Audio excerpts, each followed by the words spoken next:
సగర్వంగా భారతీయ జనతా పార్టీ కార్యకర్తని తలెత్తుకొని తిరిగి పనిచేస్తే తప్ప తల వంచే పని చేయన్నా. నన్ను నమ్మండి అన్న. కాంగ్రెస్ పార్టీ వాళ్ళ కమ్యూనిస్టు పార్టీలు కానీ బీఆర్ఎస్ పార్టీ కానీ గుర్తుంచుకోవాలి. అందుకే భారతీయ జనతా పార్టీ కార్యకర్తలారా అందరం కలిసి పనిచేద్దాం. నేను ఏ రోజు కూడా పార్టీ తల వంచుకునే పని చేయనన్నా. ఇలా పార్టీ కోసం పనిచేస్తాం. మేమందరం కూడా ప్రతి భారతీయ జనతా పార్టీ కార్యకర్త జై శ్రీరామ్, భారత్ మాతాకి జై అని నేను భారతీయ జనతా పార్టీ కార్యకర్తనని చెప్పి తలెత్తుకొని సగర్వంగా తలెత్తుకునే విధంగా పనిచేస్తుంది తప్ప పార్టీకి తల వంచే పని చేయనన్నా.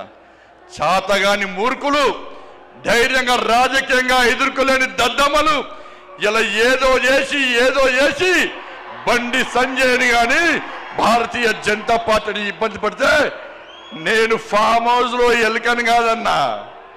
ఫామ్ హౌస్ లో ఎలుకని కాదన్నా. నేను నా అయ్య పేరు చెప్పి రాజకీయాలు రాలేదన్నా.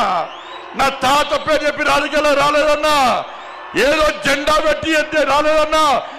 నేను కాసేపు జెండాను, కమలపు జెండాను భుజం మీద మోసుకొని సామాన్య కార్యకర్తగా నా రాజకీయం ప్రారంభించి ఒక రాష్ట్రీయ స్వయం సేవక, ఒక ఏబీవీపీ కార్యకర్తగా, ఒక యువమోర్చా కార్యకర్తగా, ఒక నరేంద్ర మోడీ శిష్యునిగా భారతీయ జనతా పార్టీ కార్యకర్తగా పనిచేస్తున్నప్ప సగర్వంగా భారతీయ జనతా పార్టీ కార్యకర్తని తలెత్తుకొని తిరిగి పనిచేస్తున్నప్ప తల వంచే పని చేయన్నా.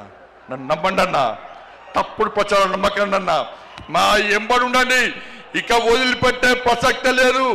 ఈ రోజు నుంచే మోడీ గారు ఈ రోజు వచ్చిపోయిన తర్వాత ఈ రోజు నుంచే తెలంగాణ రాష్ట్రంలో ధర్మం, తెలంగాణ అభివృద్ధి, ధర్మం ఆధారితంగా తెలంగాణ రాష్ట్రాన్ని అభివృద్ధి చేయాలంటే జై శ్రీరామ్, జై తెలంగాణ, జై శ్రీరామ్, జై శ్రీరామ్.